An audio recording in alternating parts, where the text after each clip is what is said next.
Hello, doctor. My name is Skylar Messick, and I am a student pharmacist here. I'm here to get back to you regarding a patient of ours, Ali Eska, room number 13, who's currently here for thyroid complications. I was wondering if you had a moment to discuss. Yes, I do. Fantastic. All right. Starting off with the subjective of the patient. Patient is Ali, a 29-year-old Alaska native with a past medical history of Graves' disease. She presents with a chief complaint of worsening fever, tachycardia, and shortness of breath that started 3 days prior. The symptoms have been persistent and worsening and have not alleviated at all. Along with the fever, heart palpitations, and shortness of breath, she also presents with nausea, diarrhea, as well as a severe anxiety. She reports negatives for headache, recent weight loss, insomnia, and vomiting. Past medical history, as I said, was the Graves' disease, as well as anxiety for over 7 years. Current meds, she's currently being treated with methimazole, 10 milligrams, one tablet by mouth daily for Graves' disease. However, the patient has not been adhering to that medication because of her busy work schedule. She says she reports when taking about 1 to 2 tablets every week. She also is taking propranolol, 10 milligrams, one tablet by mouth daily, as needed for her tremors as well. Family history, her mother has a past medical history of hyperthyroidism. Currently, she's not pregnant and has no plans of getting pregnant. Moving on a little to the objectives, we have her vitals, which is a heart rate of 138, blood pressure is at 160 over 98, O2 saturation at 94%, and finally a temperature of 100.1. Physical examinations, the patient currently appears agitated and diaphoretic.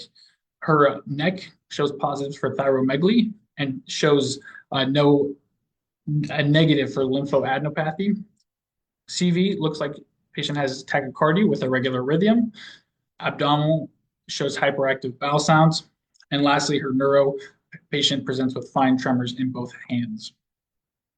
Moving on to the labs, TSH levels are extremely low, which are less than 0.01. T4 levels are 20, T3 at 400, which both of those are extremely high.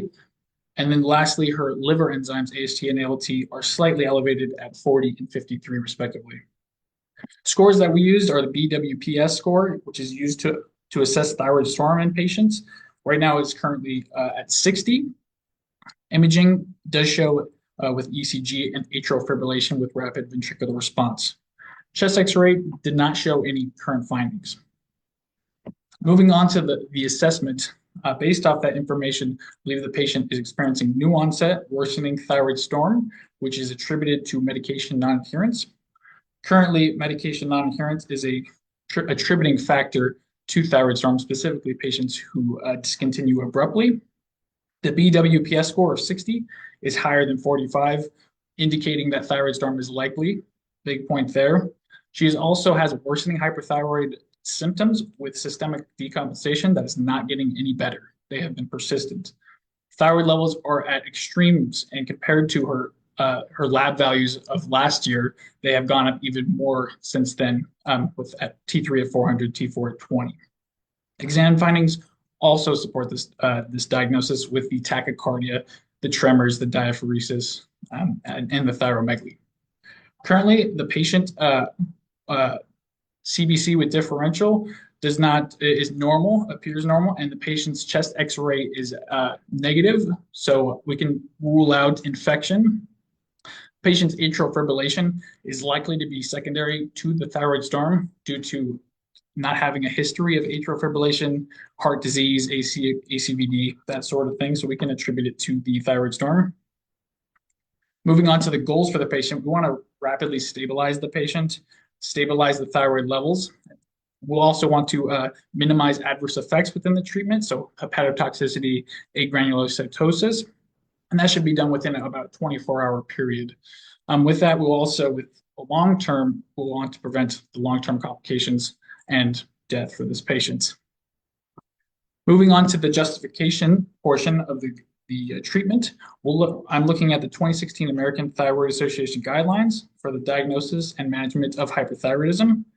The current guideline recommends supportive care of using fluids for fluid resuscitation, oxygen for respiratory care. However, the patient's electrolytes and O2 saturation are within normal limits, so those are not recommended at this time. They also recommend use of Tylenol and cooling blankets for that hyperthermia, in which the patient does have hypothermia currently. For the actual treatment of thyroid storm, current guidelines recommend the use of thyroid reducing agents, as well as controlling of blood pressure and heart rate. First, it recommends the use of propranolol orally, which can be used again to reduce the heart rate and blood pressure. Esmolol can also be considered, but its recommendations are basically only used for patients who cannot tolerate a beta blocker due to its short duration of action. Next is the agents to use to reduce the thyroid concentrations, starting with propylthiouracil. Methimazole is an alternative that can be used. However, it's not as effective at lowering thyroid compared to PTU.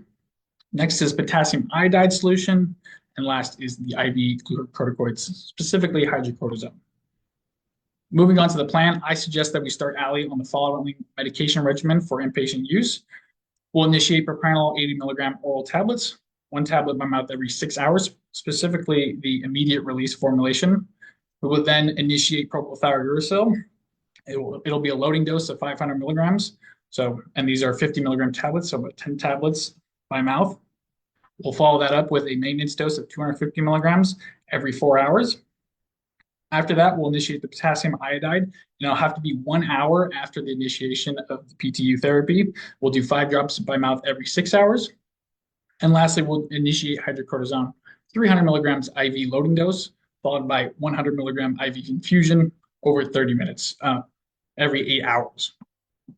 For follow-up, we'll closely monitor the patient. Nursing staff should be closely monitored, and the physician should follow up to around 3 times per day while the patient is currently unstable.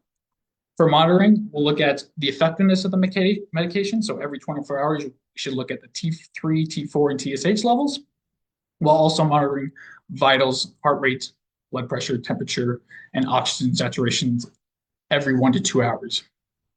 Next, we'll also look at the ECG monitoring. They should have continuous ECG monitoring for any changes in the atrial fibrillation. Lastly, we'll monitor for adverse effects. Big one is the hepatotoxicity due to those increased liver enzymes already and PTU's ability to cause hepatotoxic effects. We'll check at baseline and frequent rechecks during her current therapy to make sure she's not going into liver failure.